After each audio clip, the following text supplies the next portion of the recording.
So there are these certain areas where people might not understand if that's an investment, if that's an asset, or if that's something else.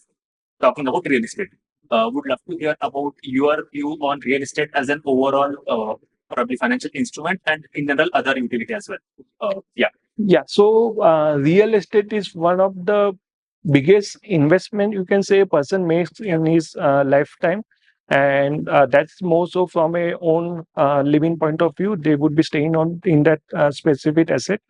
And what happens is whatever earnings are there, most part of the earnings which are earned in the early 20s or 30s goes into buying that specific asset.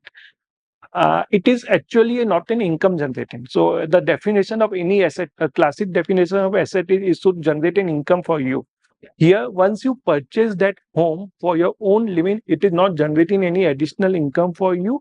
Right. Other than the price of that asset is getting appreciated year on year, in case it may have appreciated, but otherwise there is no income being generated out of that. Right. Even if the price is appreciated, if you sell it, you will have to purchase some another asset of a similar kind to stay for yourself. So the base investment, the home where the people are living, we don't consider that as a part of the portfolio as such, and for to grow in that.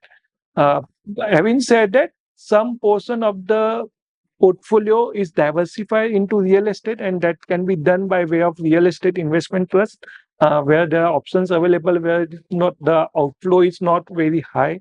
You can invest certain minimum amount, and you can still get an exposure to real estate returns and rentals out of real estate. So that's what we built it as a part of the financial plan.